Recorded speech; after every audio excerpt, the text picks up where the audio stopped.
좋은 날입니다. 오늘은 2022년 12월 20일 화요일이고요. 현재 시각 오후 9시 12분을 지나고 있습니다.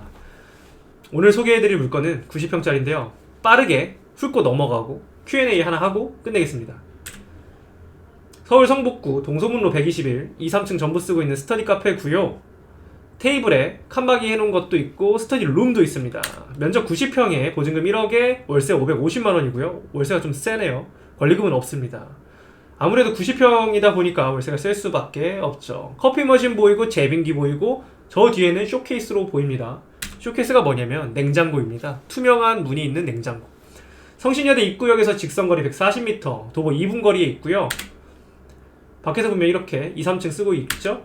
1층에 옆 건물에 이디야도 있고 또 커피숍 하나 더 있고 롯데리아도 보입니다. 스터디 카페라고 검색했을 때 반경 500m에 이렇게 많이 뜹니다. 역시나 전쟁터죠. 독서실이라고 검색해도 이렇게 뜨는데 이게 중복되는 업체들을 좀 제거하고 나면은 엑셀로 정리했을 때 이렇게 나옵니다. 관심 있으신 분들은 캡처해서 보시고요. 후기를 한번 보겠습니다. 바닥에 큰 먼지가 좀 많다. 그리고 뭐 냉난방기에서 주기적으로 큰 소음이 들린다. 뭐 이런 것들 다 검색해보면 쉽게 찾아보실 수 있는 내용들입니다. 뭐 관리가 잘 안된다, 좀 답답하다, 3층 빨리 오픈해달라. 2, 3층 전부를 처음부터 쓰고 있던 건 아닌가 봐요. 2층을 하다가 3층까지 확장한 건가 싶기도 하고요. 흡연실이 있었나 봅니다. 근데 흡연실을 닫았대요. 청소년들도 이용하니까 닫았다라고 합니다. 그리고 좀 더 후기를 파보면은 2021년 9월 25일에 올라온 후기와 2021년 6월 8일에 올라온 후기들을 보면은 조금 혹평들이 있는데 이게 왜 그럴까 보면은 주인분이 직접 관리한 곳이 아니었던 것 같아요. 과거에는 주인이 관리를 하다가 본사에서 고객센터를 통해서 관리했던 게 아닌가. 근데 그게 조금 미흡하지 않았나 싶고요. 이런 점이 전 운영자가 좀 아쉬웠던 부분은 새로 잡으시는 분에게는 기회입니다. 그런 부분만 개선하면은 분명 좀 나아질 거거든요. 왜냐? 관리가 안 돼서 그렇다? 그럼 관리를 잘하면 좋아질 수 있다는 얘기잖아요. 기회로 봐야 되는 거고. 근데 중간에 톡톡이라는 게 나타났었다는 거예요. 그게 뭘까? 요즘 신종언가 했는데 실제로 있는 벌레랍니다. 뭐 이런 게 있었다고 하고요. 안타깝습니다. 여기는 지금 전쟁터예요. 진짜 전쟁터인 게 오픈한 지 얼마 안 된 업체들이 열심히 할인 이벤트를 하고 있습니다. 뭐 A1 스터디 카페는 1일 무료 체험을 언제부터 했는지 모르겠지만 하고 있는 걸로 확인되고요. 랭 스터디 카페 2+1 이벤트, 작심 독서실 2+1 이벤트 열심히 하고 있습니다. 그리고 이 가게도 지금 이제 사실상 운영을 좀 포기한 상태이기도 한 것 같기도 한데 거의 반값에 운영하고 있죠. 다른 업체들이 100시간에 11만원, 12만원일 때 55,000원에 팔고 있습니다. 50% 할인 중이고요.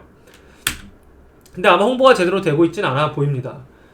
할인은 하고 있으나 그걸 아는 사람은 없다. 그래서 홍보도 제대로 하고 관리도 잘 하면은 좀 해볼만 하지 않겠나. 그럼 이 물건은 2021년 1월에 오픈한 건데 왜 나왔을까 보면은 2020년에 5개가 오픈했잖아요. 이것들이 이미 그 전 해보세요. 2019년에 2개, 2018년에 2개, 그리고 그 사이에 없죠. 그리고 2010년에 오픈한 게 있습니다. 굉장히 오래된 독서실이 하나 있는데요. 그 사이에 있는 것들은 다 죽은 거예요. 그러면 이 2010년에 오픈한 건 어떻게 살아있나?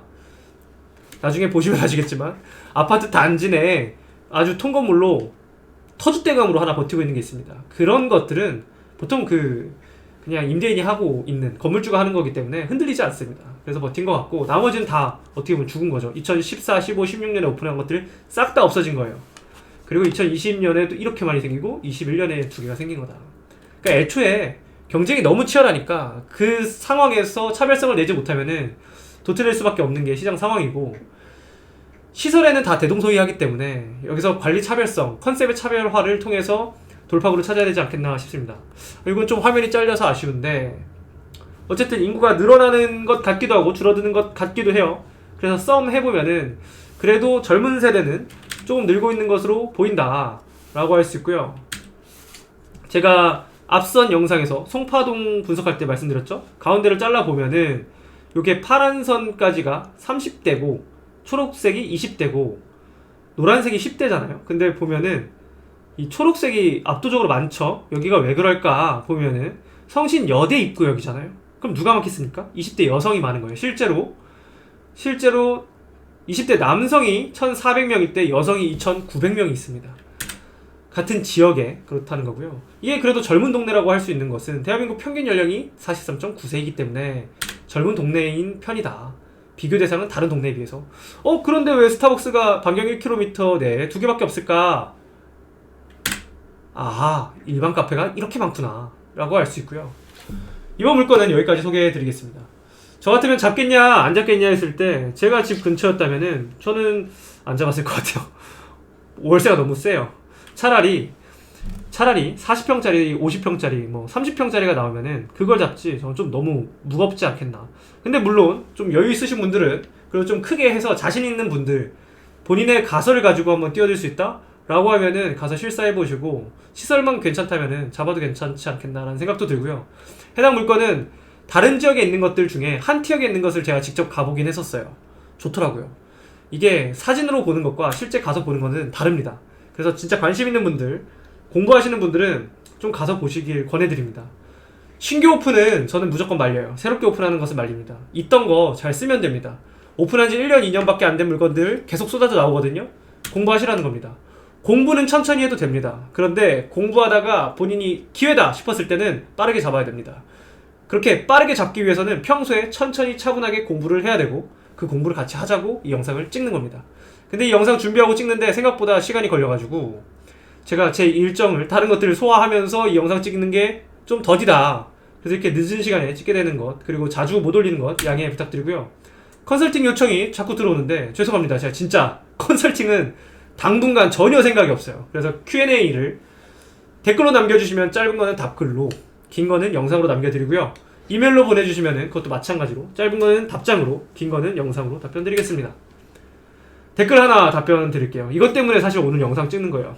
다음 주로 미룰까 하다가 찍게 된 건데, 최근 동네 아는 부동산에서 90평짜리를 5천에 400에 독서실 무권리로 인수해서 운영해볼 생각이 없냐고 전화가 왔었습니다. 지금 상당히 고민 중인데 원상복구를 원하면 지금 독서실 운영 중인 임차인이 철거까지 해놓고 나간다는데 너무 고민됩니다. 저도 30대 초반 남성입니다. 하우가 고민이네요. 상담 가능할까요? 네, 상담은 제가 온라인으로만 좀 해드린다는 점 양해 부탁드리고요. 일단 저 같으면은 잡지 않습니다. 왜냐? 고정비용이 셉니다. 400만원이 월세만 400이 나가버리면은 관리비랑 이것저것 포함했을 때 기본 고정비용이 600, 700이 됩니다. 근데 매출이 떨어지면은 그렇게 큰 물건들도 90평짜리도 매출이 안 나올 때는 뭐 100만원, 200만원 나오는 경우가 허다해요. 그런 경우 저 너무 많이 봤습니다. 그래서 고정비용이 이렇게 큰 것을 지금 어떻게 이걸 할지에 대한 명확한 컨셉도 없이 잡는다? 그건 너무 위험하지 않나 라는 생각이 들고요. 구체적으로 만약에 이걸 어떻게 할지에 대해서 가르쳐달라 라고 하시면은 그건 제가 추후에 동맹점 모집 영상으로 좀 설명을 드리겠습니다. 원상복구 리스크가 있기 때문에 제가 조심스럽다 말리는 거고요. 항상 신규로 하든 인수로 하든 원상복구 리스크는 항상 모두가 가져가는 겁니다. 물론 여기서 계약을 잘 해서 그 리스크를 최소화할 수는 있으나 리스크를 아예 제로화할 수는 없습니다. 그래서 항상 고민하셔야 되는 부분이고요. 챙기셔야 하는 부분입니다. 근데 만약에 그 시설이 지금 어느 지역이고 어떤 시설인지 제가 모르기 때문에 일반론적으로 말씀을 드리자면은 위탁운영 수수료 계약을 하던가 아니면 임차인 임대인과 여러가지 협상을 좀 해볼 수는 있습니다. 그러니까 본인의 리스크를 최소화하면서 본인의 고정비용을 최소화하면서 내가 이렇게 저렇게 가설을 가지고 운영해보겠다라는 제안은 한번 해볼 수 있다. 그렇게 해서 실제로 잡았던 케이스 제가 영상 올려놨으니까 그 1호점 영상인가요? 아마 지금 공개되어 있는 영상 중에 제가 과거에 어떻게 잡았는지 그리고 어떻게 했는지 이런 것들 보면서 참고해서 힌트 얻어서 잘 해보시길 응원 드립니다. 감기 조심하시고요. 또 다음 영상에서 뵙겠습니다. 감사합니다. 마지막에 잘렸네요. 이게 PDF로 하다 보니까. 끝. 안녕.